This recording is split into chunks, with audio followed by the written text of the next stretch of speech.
girlfriend for the sensation of your audience. I'm not. And so the issue becomes, if there's only one slot for us, it has to be a satire, because now they feel, because of the way they see us, that we're not represented, because they think that there are not a lot of black girls that speak correct English or went to college or act in a certain way. It's like either you're this girlfriend from around the way, or you're not black. And if you're not girlfriend, then she bougie. She thinks she they feel that a person like that doesn't represent. We say that about us. Like, exactly. And they feel like that person doesn't represent the masses of black people because they don't really understand us like they claim to. And that's the biggest issue. So I think that it's great, the people who are there, and the people who have their own shows, that's a little different. Some of them have the space to be more of who they are. But when you look at these panels, it's one of us, and that one has to be this boisterous, get attention, and that's not who I am. So I mean, I get attention, and I am loud, but not in that way. And me hearing your story, it brought me to what happened to me when I was in LA when I auditioned for. God bless you. We got a lot. You don't know how not to say people's names. Keep it moving. come on with it. Come on. Flavor. Jameson. This episode was brought to you by Jameson. Brought to you by Jameson. Shame on me. Jameson. Okay, so I went to audition for this show on Channel 7 back then. It's no longer on TV anymore. Anyway, so to your case in point, there were probably 4 black girls in the cast of like a bunch of like white women, right? And these are all not chefs. They're a mix of like food truck owners, you know, home cooks, this and the third. It's a mixture of everybody. So me and this one black girl from Oakland, we clicked right away. So we really had a love of cooking. So we're there for the food and the diversity and to be creative. And the show producers came in and said, listen, we get that everybody can cook or likes to cook, but this is not what the show is about. It's about personality. And we were still like, so we mean personality, so I have to act a certain way. You know, well, you know, you need to turn up the personality, and why does somebody want to watch you and on TV, and you got to be this. So it was a lot of quirky people that were getting selected for these different type of, to be contestants on these shows. And it was never about the cooking. No. And so that's what began, I think, to turn me off about the shows, because I was like, it's not about cooking. Like, I'm a true cook. Like, I love to cook. Like, that's my culture. That's my love. Like, that's my passion. So if I got to come up here and, be, yeah, girl, what's up, boo? Clap my hands. It's Gucci. I'm not doing all of that. Like, I'm just not doing all of that. And so we got really pissed off about it and pretty much kind of like pulled out. You know what I'm saying? But then when the show went on and they picked the contestants, I'm looking at that's who y'all picked to represent us?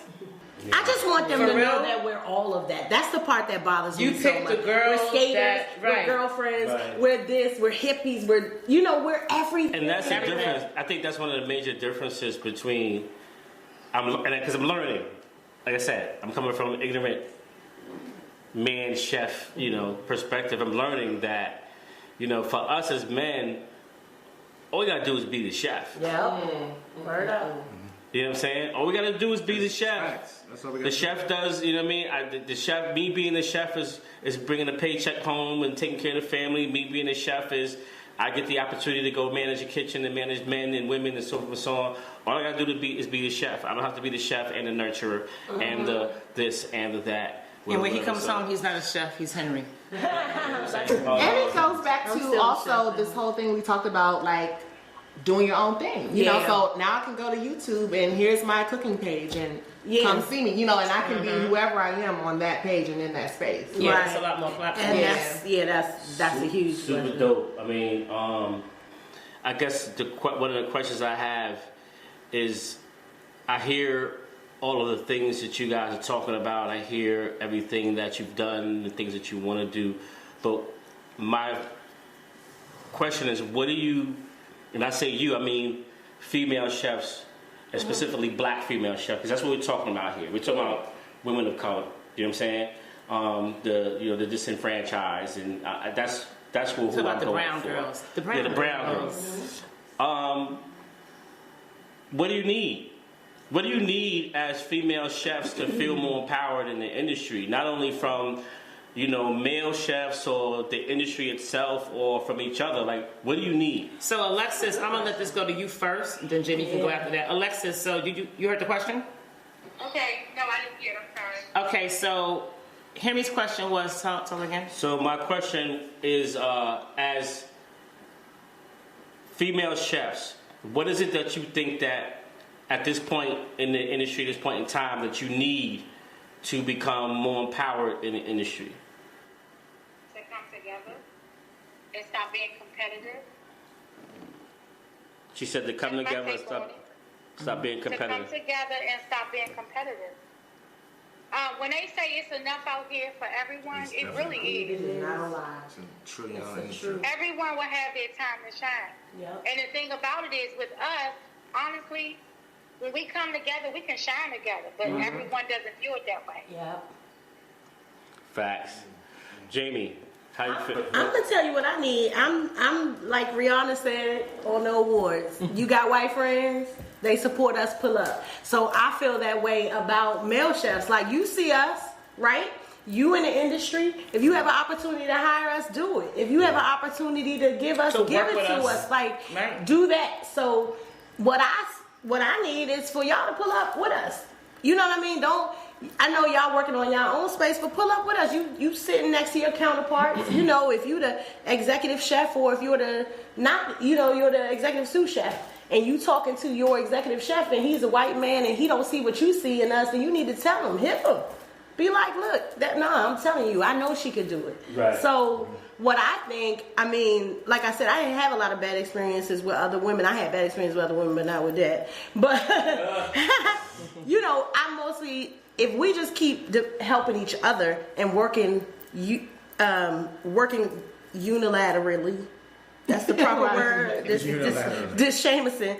But if we continue to work with each other the way we've been working, we can rise together. What they say, when the water rises, the whole boat rises. Yep. And stop worrying about connecting with this person all the way up here because you think they're going to pull you up and make you, and they might.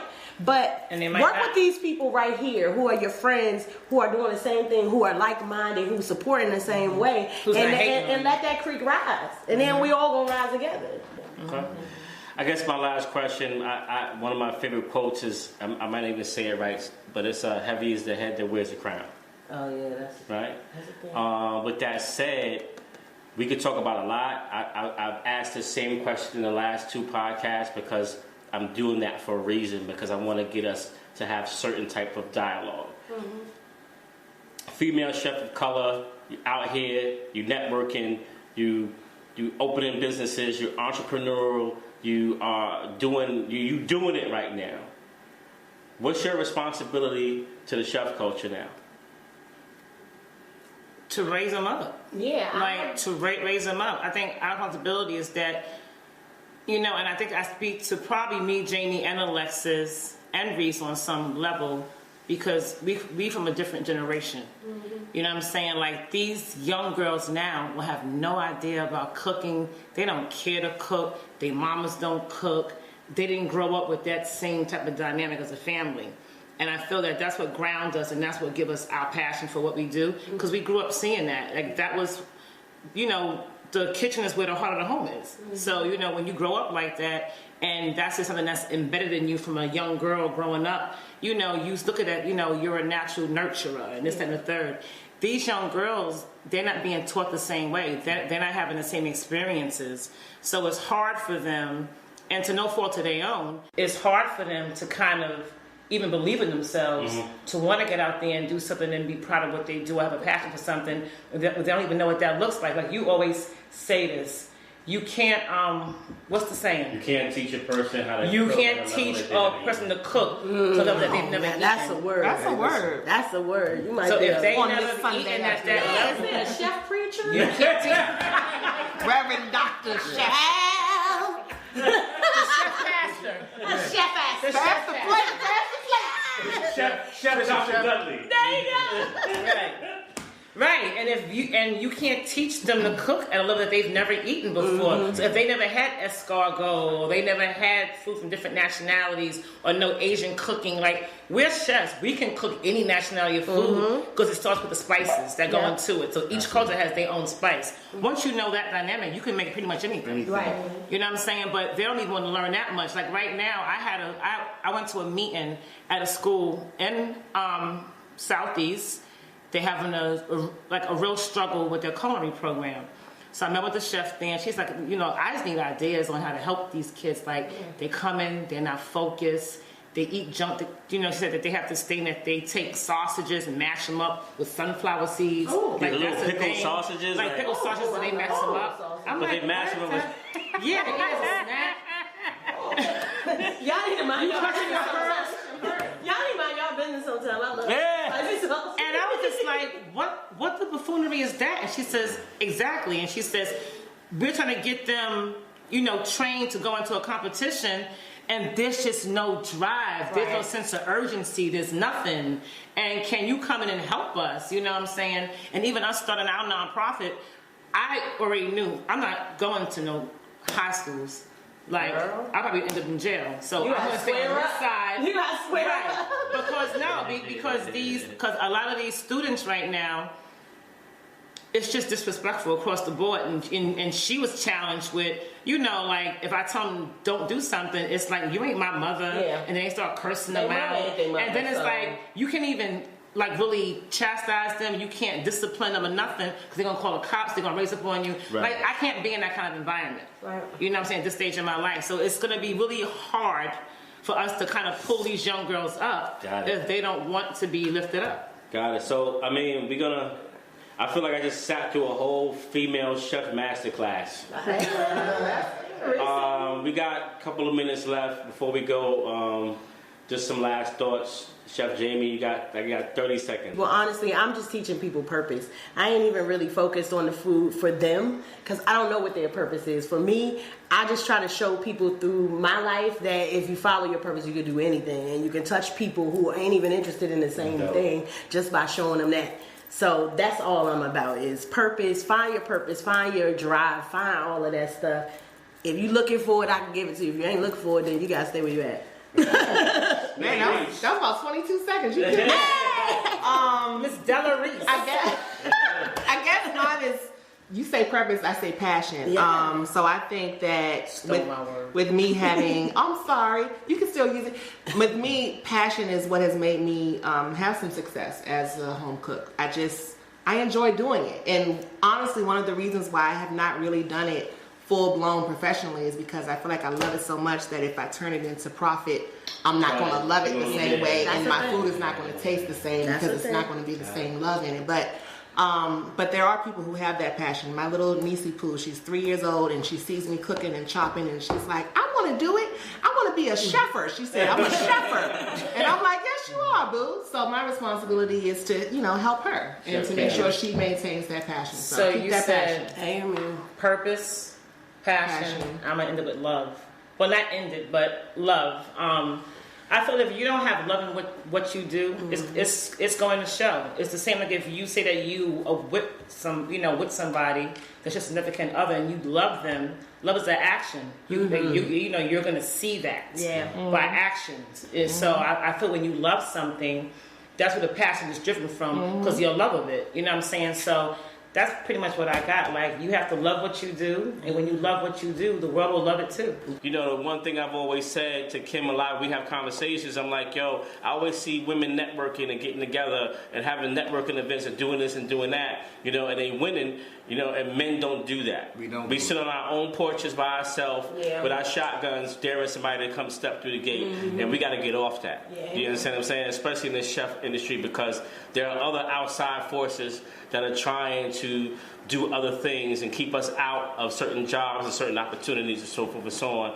And I just learned so much, and I'm so full right now with everything that's going on. And I appreciate you ladies keep doing it. Chef Game Podcast, Chef Game Radio, like we say, this is our kitchen, but you are always welcome.